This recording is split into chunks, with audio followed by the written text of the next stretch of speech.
Om Shanti. Good morning.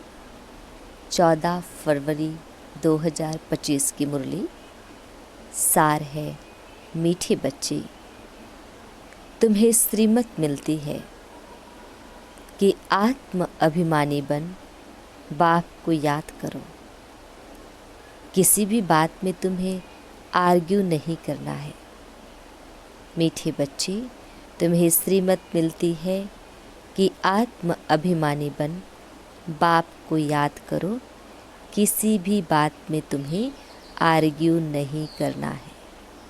प्रश्न: बुद्धि योग स्वच्छ बन बाप से लग सके, उसकी युक्ति कौन सी रची हुई है? बुद्धि योग स्वच्छ बन बाप से लग सके, उसकी युक्ति कौन सी रची हुई है? उत्तर: 7 दिन की भट्ठी। कोई भी नया आता है तो उसे 7 दिन के लिए भट्ठी में बिठाओ, जिससे बुद्धि का किचड़ा निकले और गुप्त बाप, गुप्त पढ़ाई और गुप्त वर्षे को पहचान सके। अगर ऐसे ही बैठ गए तो मूंझ जाएंगे, समझेंगे कुछ नहीं। गीत: जाग सजनिया जाग। ओम शांति। बच्चों को ज्ञानी तो आत्मा बनाने के लिए ऐसे ऐसे जो गीत हैं वह सुनाकर फिर उसका अर्थ कहना चाहिए तो वाणी खुलेगी। मालूम पड़ेगा कि कहाँ तक सृष्टि के आदि मध्य अंत का ज्ञान बुद्धि में है।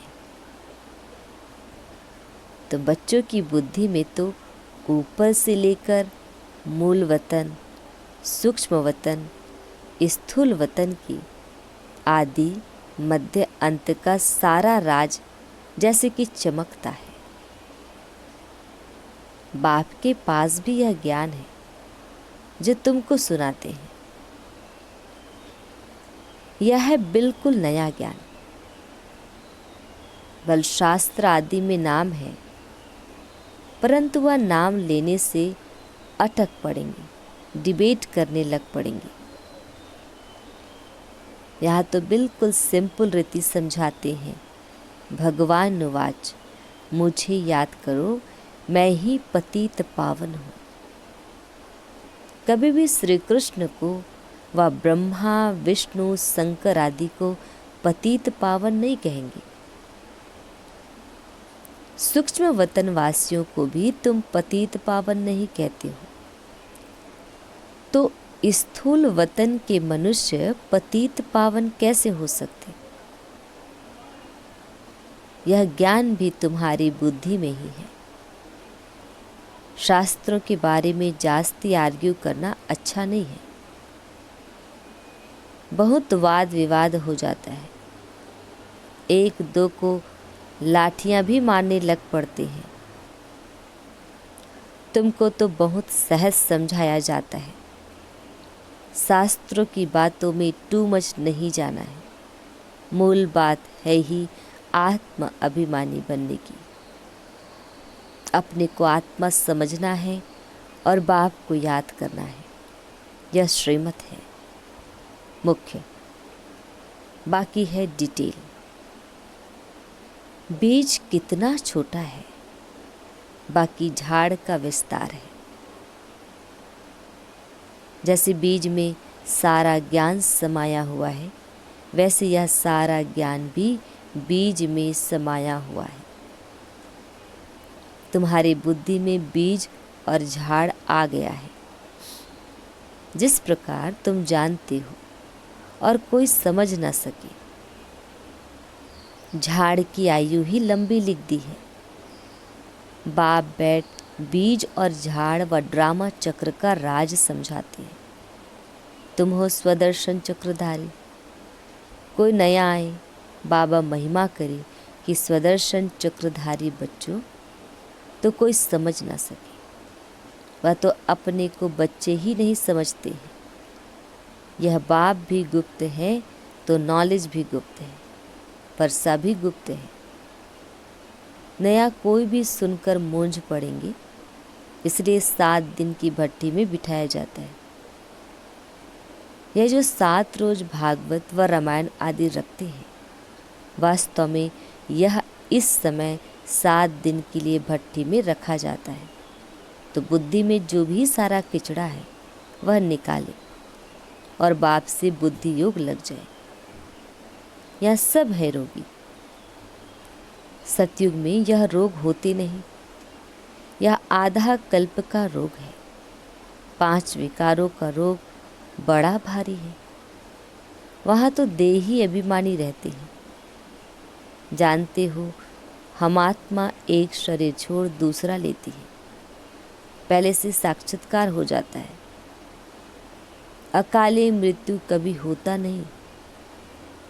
तुमको काल पर जीत पहनाई जाती है। काल काल महाकाल कहते हैं। महाकाल का भी मंदिर होता है। सिख लोगों का फिर अकाल तख्त है। वास्तव में अकाल तख्त या भ्रिकुटी है, जहाँ आत्मा विराजमान होती है। सभी आत्माएं इस अकाल तख्त पर बैठी है। यह बाप बैठ समझाते हैं। बाप को अपना तख्त तो है नहीं, वह आकर इनका अर्थात ब्रह्मा बाबा का यह तख्त लेते हैं। इस तख्त पर बैठकर तुम बच्चों को ताउसी तख्त नशीन बनाते हैं। तुम जानते हो वह ताउसी तख्त कैसा होगा, जिस पर लक्ष्मी नारायण विराजमान होते होंगे। ताउसी तख्त तो गाया हुआ है ना। विचार करना है, उनको भोलानाथ भगवान क्यों कहा जाता है। भोलानाथ भगवान कहने से बुद्धि ऊपर चली जाती है। साधु संत आदि अंगुली से इशारा भी ऐसे देते हैं ना कि उनको याद करो। यथार्थ रीति तो कोई जान नहीं सकती। अभी पतित पावन बाप सम्मुख में आकर कहते हैं, मुझे याद करो तो तुम्हारे विक्रम विनाश हो जाए। गारंटी है। गीता में भी लिखा हुआ है, परंतु तुम गीता का एक मिसाल निकालेंगे तो वह 10 निकालेंगे। इसलिए दरकार नहीं है। जो शास्त्र आदि पढ़े हुए हैं वह समझेंगे, हम लड़ सकेंगे। तुम बच्चे जो इन शास्त्रों आदि को जानते ही नहीं हो, तुम्हें उनका कभी नाम भी नहीं लेना चाहिए। सिर्फ बोलो, भगवान कहते हैं मुझ अपने बाप को याद करो। उनको ही पतित पावन कहा जाता है। गाते भी हैं, पतित पावन सीताराम, रघुपति राघव राजा राम। सन्यासी लोग भी जहाँ तहाँ धून लगाते रहते हैं। ऐसे मतांतर तो बहुत है ना। यह गीत कितना सुंदर है। ड्रामा प्लान अनुसार कल्प कल्प ऐसे गीत बनते हैं जैसे कि तुम बच्चों के लिए ही बनाए हुए हैं। ऐसे ऐसे अच्छे अच्छे गीत हैं, जैसे नयनहीन को राह दिखाओ प्रभु। प्रभु को श्री कृष्ण को थोड़े ही कहते हैं। प्रभु व ईश्वर निराकार को ही कहेंगे। यहाँ तुम कहते हो बाबा परम पिता परमात्मा है तो वह भी आत्मा ना। भक्ति मार्ग में बहुत टू मच चले गए हैं। यहाँ तो बिल्कुल सिंपल बात है, अल्फ और बे। अल्फ अल्लाह, बे बादशाही, इतनी तो सिंपल बात है। बाप को याद करो तो तुम स्वर्ग के मालिक बनेंगे। बरोबर या लक्ष्मी नारायण स्वर्ग के मालिक संपूर्ण निर्विकारी थे, तो बाप को याद करने से ही तुम ऐसा संपूर्ण बनेंगे। जितना जो याद करते हैं और सर्विस करते हैं, उतना वह ऊंच पद पाते हैं। वह समझ में भी आता है। स्कूल में स्टूडेंट समझते नहीं हैं क्या कि हम कम पढ़ते हैं। जो पूरा अटेंशन नहीं देते हैं तो पिछाड़ी में बैठे रहते हैं, तो ज़रूर फेल हो जाएंगे। अपने आप को रिफ्रेश करने के लिए ज्ञान के जो अच्छे अच्छे गीत बने हुए हैं उन्हें सुनना चाहिए। ऐसे ऐसे गीत अपने घर में रखने चाहिए। किसको इस पर समझा भी सकेंगे कैसे माया का फिर से परछाया पड़ता है। शास्त्रों में तो यह बातें है नहीं कि कल्प की आयु 5000 वर्ष है। ब्रह्मा का दिन और ब्रह्मा की रात आधा आधा है। यह गीत भी कोई ने तो बनवाए हैं। बाप बुद्धिवानों की बुद्धि है तो कोई की बुद्धि में आया है जो बैठ बनाया है। इन गीतों आदि पर भी तुम्हारे पास कितने ध्यान में जाते थे। एक दिन आएगा जो इस ज्ञान के गीत गाने वाले भी तुम्हारे पास आएंगे। बाप की महिमा में ऐसा गीत गाएंगे जो घायल कर देंगे। ऐसे ऐसे आएंगे। ट्यून पर भी मदार रहता है। गायन विद्या का भी बहुत नाम है। अभी तो ऐसा कोई है नहीं।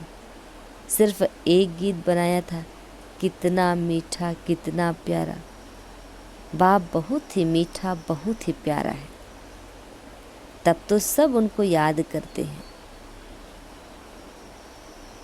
ये गाना ऐसे ही है, कितना मीठा कितना प्यारा शिव बोला भगवान, हमने देखा हमने पाया। इस तरीके से गाने हैं। ऐसे नहीं कि देवताएं उनको याद करते हैं। चित्रों में राम के आगे भी शिव दिखाया है। राम पूजा कर रहा है। यह है रॉन्ग। देवताएं थोड़े ही किसको याद करते हैं। याद मनुष्य करते हैं। तुम भी अभी मनुष्य हो फिर देवता बनेंगे। देवता और मनुष्य में रात दिन का फर्क है। वही देवताएं फिर मनुष्य बनते हैं। कैसे चक्र फिरता रहता है किसको भी पता नहीं है। तुमको अभी पता पड़ा है कि हम सच सच देवता बनते हैं।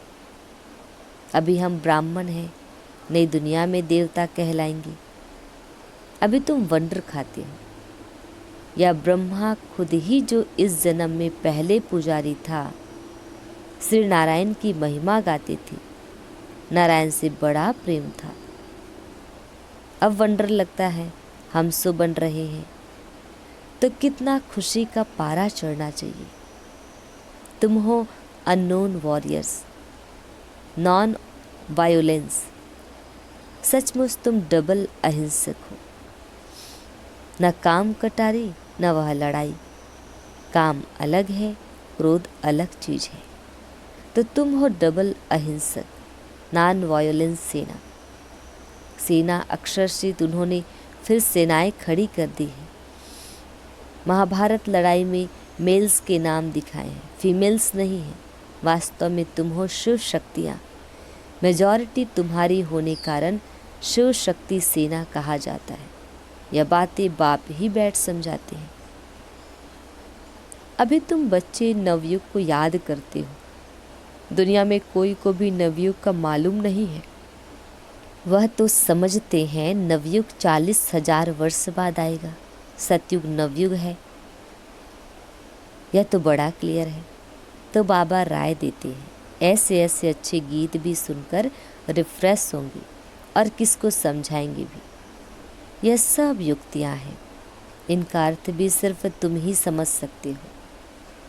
बहुत अच्छे अच्छे गीत हैं अपने को रिफ्रेश करने के लिए। यह गीत बहुत मदद करते हैं। अर्थ करना चाहिए तो मुख भी खुल जाएगा, खुशी भी होगी। बाकी जो जास्ती धारणा नहीं कर सकते हैं उनके लिए बाप कहते हैं घर बैठे बाप को याद करते रहो। गृहस्थ व्यवहार में रहते सिर्फ यह मंत्र याद रखो, बाप को याद करो और पवित्र बनो। आगे पुरुष लोग पत्नी को कहते थे भगवान को तो घर में भी याद कर सकते हैं, फिर मंदिरों आदि में भटकने की क्या दरकार है। हम तुमको घर में मूर्ति दे देते हैं, यहाँ बैठ याद करो, धक्का खाने क्यों जाती हो। ऐसे बहुत पुरुष लोग हैं स्त्रियों को जाने नहीं देते हैं। चीज़ तो एक ही है, पूजा करना है और याद करना है। जबकि एक बार देख लिया फिर तो ऐसे भी याद कर सकते हैं। श्री कृष्ण का चित्र तो कॉमन है, मोर मुकुटधारी। तुम बच्चों ने साक्षात्कार किया है, कैसे वहाँ जन्म होता है वह भी साक्षात्कार किया है, परंतु क्या तुम उसका फोटो निकाल सकते हो? एक्यूरेट कोई निकाल न सके। दिव्य दृष्टि से सिर्फ देख ही सकते हैं, बना नहीं सकते। हाँ, देखकर वर्णन कर सकते हो, बाकी वह पेंट आदि नहीं कर सकते। भले होशियार पेंटर हो, साक्षात्कार भी करे तो भी एक्यूरेट फीचर्स निकाल न सके। तो बाबा ने समझाया, कोई से आर्ग्यू जास्ती नहीं करना है। बोलो, तुमको पावन बनने से काम और शांति मांगने हो तो बाप को याद करो और पवित्र बनो। पवित्र आत्मा यहाँ रह ना सके, वह चली जाएगी वापस। आत्माओं को पावन बनाने की शक्ति एक बाप में है और कोई पावन बना नहीं सकता। तुम बच्चे जानते हो, यह सारी स्टेज है, इस पर नाटक होता है। इस समय सारी स्टेज पर रावण का राज्य है, सारे समुद्र पर सृष्टि खड़ी है। यह बेहद का टापू है, वह है हद की, यह है बेहद की बात, जिस पर आधा कल्प दैवी राज्य, आधा कल्प आसुरी राज्य होता है। यूँ खंड तो अलग अलग है, परंतु यह है सारी बेहद की बात। तुम जानते हो, हम गंगा जमुना नदी के मीठे पानी के कंठे पर ही होंगे, दिल्ली के पास। समुद्र आदि पर जाने की दरकार नहीं रहती। यह जो द्वारिका कहते हैं, वह कोई समुद्र के बीच होती नहीं है। द्वारिका कोई दूसरी चीज़ नहीं है। तुम बच्चों ने सब साक्षात्कार किए हैं। शुरू में यह संदेशी और गुलजार बहुत साक्षात्कार करती थी। इन्होंने बड़े पार्ट बजाए हैं, क्योंकि भट्टी में बच्चों को बहलाना था, तो साक्षात्कार से बहुत बहुत बहले हैं। बाप कहते हैं फिर पिछाड़ी में बहुत बहलेंगे। जो आदि में होगा वही अंत में होना है। वह पार्ट फिर और है। गीत भी है ना, हमने जो देखा सो तुमने नहीं देखा। तुम जल्दी जल्दी साक्षात्कार करते रहेंगे। जैसे इम्तिहान के दिन नज़दीक होते हैं तो मालूम पड़ जाता है कि हम कितने मार्क्स से पास होंगे। तुम्हारी भी अब पढ़ाई है। अभी तुम जैसे नॉलेजफुल हो बैठे हो, सभी फूल तो नहीं होते हैं। स्कूल में हमेशा नंबरवार होते हैं। यह भी नॉलेज है। मूल वतन, सूक्ष्म वतन, तीनों लोकों का तुमको ज्ञान है। इस सृष्टि के चक्र को तुम जानते हो, यह फिरता रहता है। बाप कहते हैं तुमको जो नॉलेज दी है, यह और कोई समझा ना सके। तुम्हारे पर है बेहद की दशा। कोई पर बृहस्पति की दशा, कोई पर राहु की दशा होती है तो जाकर चंडाल आदि बनेंगे। यह है बेहद की दशा, वह होती है हद की दशा। बेहद का बाप बेहद की बातें सुनाते हैं, बेहद का वर्षा देते हैं। तुम बच्चों को कितनी ना खुशी होनी चाहिए। तुमने अनेक बार बादशाही ली है और गंवाई है। यह तो बिल्कुल पक्की बात है, नथिंग न्यू। तब तुम सदैव हर्षित रह सकेंगे। नहीं तो माया घुटका खिलाती है। तो तुम सभी आशिक हो एक माशूक के। सब आशिक उस एक माशूक को ही याद करते हैं। वह आकर सभी को सुख देते हैं। आधा कल्प उनको याद किया है, अब वह मिला है तो कितनी खुशी होनी चाहिए। अच्छा, मीठी मीठी शिकिल दे बच्चों प्रति मात पिता बाप दादा का याद प्यार और गुड मॉर्निंग। रूहानी बाप की रूहानी बच्चों को नमस्ते। हम रूहानी बच्चों की रूहानी मात पिता बाप दादाजी को याद प्यार गुड मॉर्निंग और नमस्ते। शुक्रिया मीठी प्यारी बाबा, आपका लाख लाख शुक्रिया। धारणा के लिए मुख्य सार है, फर्स्ट पॉइंट है, सदैव हर्षित रहने के लिए नथिंग न्यू का पाठ पक्का करना है। सदैव हर्षित रहने के लिए नथिंग न्यू का पाठ पक्का करना है। बेहद का बाप हमें बेहद की बादशाही दे रहे हैं, इस खुशी में रहना है। सेकंड पार्ट, ज्ञान के अच्छे अच्छे गीत सुनकर स्वयं को रिफ्रेश करना है, उनका अर्थ निकालकर दूसरों को सुनाना है। वरदान, माया के संबंधों को डाइवोर्स दे। बाप के संबंध से सौदा करने वाले माया जीत मोह जीत भव। माया के संबंधों को डाइवोर्स दे। बाप के संबंध से सौदा करने वाले माया जीत मोह जीत भव। डिटेल, अब स्मृति से पुराना सौदा कैंसिल कर सिंगल बनो। आपस में एक दो के सहयोगी भल रहो, लेकिन कंपेनियन नहीं। कंपेनियन एक को बनाओ तो माया के संबंधों से डाइवोर्स हो जाएगा। माया जीत मोह जीत विजयी रहेंगे। अगर जरा भी किसी में मोह होगा तो तीव्र पुरुषार्थी के बजाय पुरुषार्थी बन जाएंगे। इसलिए क्या भी हो, कुछ भी हो, खुशी में नाचते रहो। मिरवा मौत मलु का शिकार, इसको कहते हैं नष्टो मोह। ऐसा नष्टो मोह रहने वाले ही विजयी माला के दाने बनते हैं। स्लोगन, सत्यता की विशेषता से डायमंड की चमक को बढ़ाओ। सत्यता की विशेषता से डायमंड की चमक को बढ़ाओ। अव्यक्त इशारे, एकांत प्रिय बनो, एकता और एकाग्रता को अपनाओ। डिटेल, बाप दादा चाहते हैं कि हर बच्चा एक रस श्रेष्ठ स्थिति के आसनधारी, एकांतवासी, अशरीरी, एकता स्थापक, एक नामी, एकानामी का अवतार बने।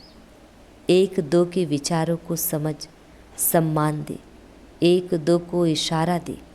लेन देन कर आपस में संगठन की शक्ति का स्वरूप प्रत्यक्ष करे, क्योंकि आपके संगठन की एकता की शक्ति सारे ब्राह्मण परिवार को संगठन में लाने के निमित्त बनेगी।